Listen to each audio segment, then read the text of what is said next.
SK Dubey ने कहा कि 240 आई सीटें इसलिए ध्रुवीकरण। आप लोग अपनी बात पर नहीं टिकते, यही गड़बड़ है। जब 303 थी, उनने अयोध्या में मंदिर का शिलान्यास किया तो भी आप नाराज थे, बोले राजनीति कर रहे हैं।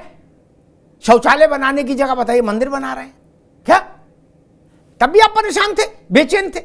तब तो 303 थी अपनी घर की, क्या? तब भी आप परेशान थे, आज भी आप परेशान हैं। काहे को परेशान हो? उनकी सरकार गिरेगी तो गिर जाएगी। मैंने बड़ी विनम्रता से 3 नाम गिनाए, रुचि वीरा, जियाउर रहमान बर्क और एसटी हसन। ये कबड्डी खेल रहे हैं कि लूडो? ये राष्ट्रवाद के लिए लड़ाई लड़ रहे हैं? ये क्या कर रहे हैं अपने अपने इलाके में? और दुबे जी, मुझे एक तकलीफ तब हुई, जियाउर रहमान तो चलो छोड़ो, शफीकुर रहमान उनके बाबा जैसे थे वैसे ये हैं। उनको वंदे मातरम सुनने में तकलीफ थी जी, इनके बाबा को, जियाउर रहमान को, शफीकुर रहमान को। हमने पूछा क्यों तकलीफ है, सुन लो दुबे जी। तो बोले इस्लाम में किसी को हम मातरम नहीं मान के सलूट नहीं कर सकते। मैंने अच्छा जी, मायावती की पार्टी में जब थे तो वहां उनसे हाथ मिलाते थे?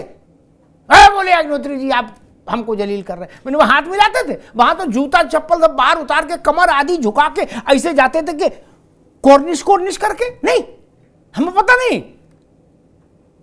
और मुलायम सिंह से हाथ मिलाते थे क्या? नहीं ना। इसलिए इन बातों में कुछ रखा नहीं महाराज। हमने दुनिया के 1000 रंग देखे भैया, इसलिए एक लाठी सबको ना हाको, वो ठीक नहीं। जो काम आपके यहाँ के ये 3 लोग कर रहे हैं, या उससे पहले इनके जो पुरखे थे आजम खान, शफीकुर रहमान, वो करते थे। वो क्या करते थे? पूरे पश्चिम में कांग्रेस का कोई प्रतिनिधि नहीं है। 2013 में दंगा हुआ था अखिलेश यादव की सरकार में, मुजफ्फरनगर में। दंगे से ज्यादा शर्मनाक मालूम दंगे के बाद क्या हुआ दुबे जी? ये याद रखने वाली बात है, भारत को याद रहेगी। 2 शिविर लगे, हिंदुओं का और मुसलमानों का। आनंद आप भी सुनो भैया। श्रीमती सोनिया गांधी, राहुल गांधी और स्वर्गीय डॉक्टर मनमोहन सिंह प्रधानमंत्री के रूप में, तीनों गए मुजफ्फरनगर, और जिस राहत शिविर में मुसलमान थे उससे ही मिलकर लौट आए। जिस राहत शिविर में हिंदू दंगा पीड़ित थे वहां नहीं गए थे। आपकी सरकार ने जो कंपनसेशन की लिस्ट तैयार की थी दुबे जी, अरे गूगल ना देखो, हम बोल रहे हैं तो ठीक ही होगा, परेशान ना हो। उसका खंडन आज तक किसी को नहीं मिला जो हम बोले। उस गूगल देख के क्या समय खराब करोगे? आप सरकार ने जो मुआवजे की लिस्ट जारी की थी उसमें सारे लाभार्थी मुआवजे के मुस्लिम थे।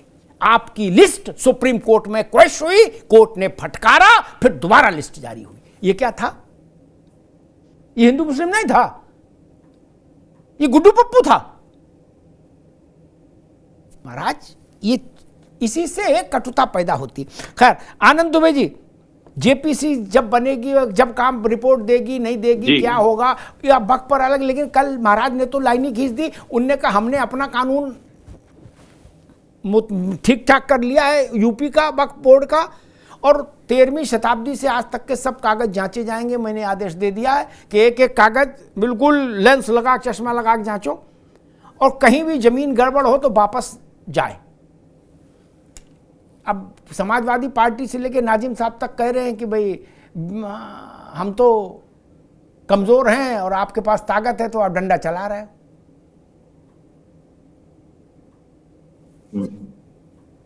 अमिताभ जी, मैं इन बातों पे आऊंगा, लेकिन आज जो समाजवादी पार्टी के प्रवक्ता बैठे हुए हैं दुबे जी, उन्होंने 2 बातें बड़ी अच्छी कही हैं और सच्ची भी कही। एक, उन्होंने ये कहा कि मैं 30 साल गुजरात में रहा, लेकिन वहां पे बहुत बड़ा मंदिर है, मैं नहीं जा पाया। मैं स्वीकार करता हूं, इसीलिए आज आप समाजवादी पार्टी में, वरना आप भी मेरी तरह भाजपा में अगर मंदिर जा रहे हो। दूसरा मैं आता हूं, इन्होंने कहा कि संभल में दंगा प्रायोजित था। मैं इनके हिम्मत की दाद देता हूं, बिल्कुल सही कहा इन्होंने। संभल में दंगा प्रायोजित था, और वो इसीलिए जनेऊ जिन दिखा लोगों रहे हैं ने दुबे उसको जी, देख लो स्पॉन्सर भैया, आनंद बाबू जनेऊ दिखा रहे हैं इसके दुबे जी। और अच्छी चुटिया बात भी है। शिखा, आप, अरे बहुत बहुत अच्छी बात है, दोनों लगाइए, लेकिन शिखा मंदिर मत जाइए। यज्ञोपवीत, आप, शिखा और तिलक, वो कह रहे हम तीनों धारण किए हैं। हाँ हाँ, तीनों धारण किए, लेकिन वो मंदिर जा नहीं पाए थे, मैंने सिर्फ उस पे कहा। और तीनों धारण करके समाजवादी पार्टी में ही है तो और बड़ा गुनाह है। तो अब इन्होंने कहा तो जिन लोगों ने संभल दंगे को स्पॉन्सर किया था, वही लोग आज चिल्लाते हुए फिर रहे हैं, वही कह रहे हैं दादा रे दादा ये क्या हो रहा है। कहां योगी जी एकदम ताने पड़े हैं। मैं पहले भी कह रहा था और अब भी कह रहा हूं, जिन लोगों ने संभल में हिंसा भड़काने की कोशिश की है, उन्हें कोई नहीं बचा सकता। उत्तर प्रदेश के मुख्यमंत्री योगी आदित्यनाथ जी, और यहां न्याय होगा, हर पीड़ित के साथ न्याय होगा, जिनके ऊपर अत्याचार हुआ है उनके साथ न्याय होगा। अब मैं लौटता हूं, इन्होंने कहा विक्टिम कार्ड खेला, कहा जी साहब हम बड़े कमजोर हैं। अमिताभ जी, वक्फ का कानून इनके पास, माइनॉरिटी इंस्टीट्यूशन इनके पास, अपने पर्सनल लॉ इनके पास, सारे जितने इनके दरगाह से लेके सब उनको संचालन करने की ताकत इनके पास, सब कुछ इनके पास, सरकारी खर्चे पर चलने वाले संस्थान इनके पास, फिर भी ये कमजोर हैं। इतने कमजोर हैं कि लाखों हेक्टेयर जमीन कब्जा ली। तमिलनाडु में पूरे गांव पे दावा कर दिया, वहां एक मंदिर था उस पे भी कर दिया, तिरुचेंतुरई। अब आप आइए इसी तरह केरल में अभी कुछ दिनों पहले एर्नाकुलम के मुनब्बम गांव में का ये पूरा गांव वक्फ की प्रॉपर्टी। तो जहां चाहो झंडा गाड़ दो, जहां चाहो उंगली उठा दो और कहो कि नहीं, अगर कोई विरोध कहे तो कहे नहीं हम कमजोर हैं, हमारा विरोध मत करिए। ये तो गजब हो गया कि जबरा मारे और रोए भी न दे।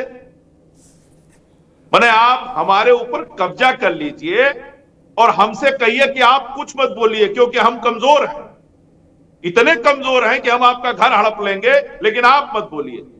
आप बोलेंगे तो ताकतवर कहलाएंगे और हम कब्जा करेंगे तो कमजोर कहलाएंगे।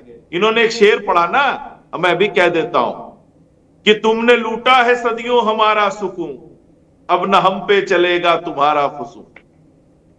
योगी आदित्यनाथ जी ने आज नहीं पहले दिन से लकीर खींच दी है। उत्तर प्रदेश में जो भी होगा कानून के दायरे में होगा, कानून से छेड़छाड़ करने की इजाजत किसी को नहीं है। और हां, जो ये कहते थे ना कि कागज नहीं दिखाएंगे, अब कागज लिए लिए फर्जी वाले घूम रहे हैं, देख लो देख लो। तो ये आप जान लीजिए कि इस तरह के जो आप दावे करते हैं, इस तरह के दावों का कोई अर्थ नहीं है। ये कह रहे हैं कि कुंभ सोचिए कि मां गंगा के धारा के बीच में कह रहे हैं ये हमारी प्रॉपर्टी है।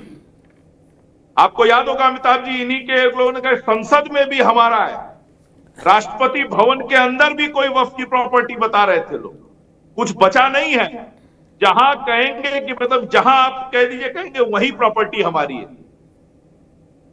लेकिन एक एक इंच जमीन जो योगी आदित्यनाथ जी ने कही है वो एकदम सत्य कहा है। अगर गलत तरीके से वक्फ के नाम पर कुछ लोग उसके मजे ले रहे हैं, कुछ लोग उसको कब्जा किए हैं, तो उनसे खाली कराएंगे। और उन्होंने स्पष्ट किया है कि इस पर क्या बनेगा, स्कूल बनेगा, कॉलेज बनेगा, अस्पताल बनेंगे, गरीबों के लिए मकान बनेंगे, वृद्ध महिलाओं के लिए, विधवा महिलाओं के लिए आश्रय स्थल बनेंगे, ये बनेंगे। ये तो अच्छी बात है, आप भी तो यही चाहते हैं। ठीक बात आनंद जी। हाजी नाजिम, एक कागज दिखाने में तो मेरे ख्याल से कोई आपत्ति नहीं होनी चाहिए। किसी भी बैनर को ये अधिकार नहीं होना चाहिए कि जहां निगाह डाल दे वो जमीन उसकी हो जाए। चाहे कोई हो। आप एक मैं बहुत ब्लंट उदाहरण देता हूं कि गड़बड़ किस लेवल का है ये समझो, अभी लेवल समझना जरूरी है।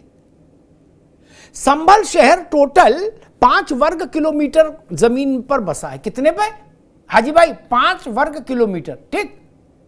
और अब्दुल समद नाम का जो आदमी खोजा गया, एक काल्पनिक पात्र है, असली पात्र है मुझे नहीं पता, कि 1920 में इसने 7 वर्ग किलोमीटर संभल शहर में जमीन वक्फ को दे दी थी 20 प्रॉपर्टीज में।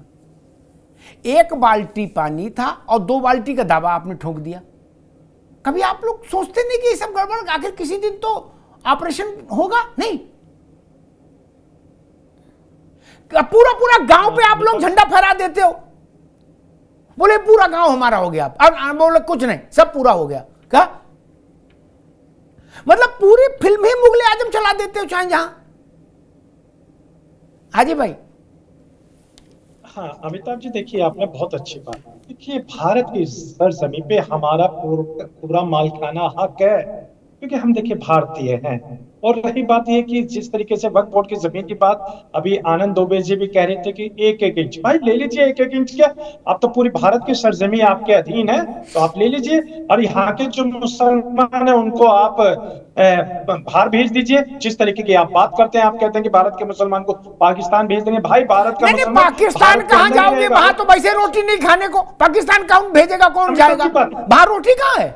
हाँ अमिताभ, हाँ यहाँ गुरु यहाँ बिरयानी है, वहां रोटी भी नहीं है, कहाँ चक्कर पड़े हो? पाकिस्तान की ओर न देखो। हाँ जी हाँ अमिताभ जी सुन लीजिए, मैं ये कहता हूँ कि जो लोग ये सोचते हैं कि भारत के मुसलमान को पाकिस्तान भेज देंगे, ये उनका अपना भ्रम है, वो भ्रम पाल रखे हैं दिल के अंदर। भारत का मुसलमान भारत की सरजमी पे पैदा हुआ और भारत की सरजमी पे ही दफन हो जाएगा। इनका एक तो भ्रम है, ये हम खत्म कर देंगे। दूसरी बात यह है, जो ये बार बार भारत कहते हैं ना कि पाकिस्तान के लिए, तो हम कहते हैं हम अपने हिंदू भाइयों से भारत में कोई आपत्ति, नफरती लोग हैं जो मुसलमानों से नफरत करते हैं और वो चाहते हैं कि मुसलमान भारत में न रहे। तो भाई आपके लिए नेपाल एक हिंदू राष्ट्र हुआ करता था, आप वहां जा सकते हैं, आप श्रीलंका जा सकते हैं। और तो और देखिए हमारे हिंदू भाइयों की आस्था जो चाइना ने कब्जा कर रखा है, जिसमें शिव जी रहते हैं, कैलाश मानसरोवर, भाई वो हम चाहते हैं कि आप वो हमारे हिंदू भाइयों की आस्था को भारत में लेकर आ जाए। अब आ जाती है वक्फ बोर्ड की जमीन की बात। देखिए अर्शद साहब ने बिल्कुल, देखिए सम्मानित व्यक्ति है, उन्होंने बिल्कुल पॉइंट टू पॉइंट बात कही है।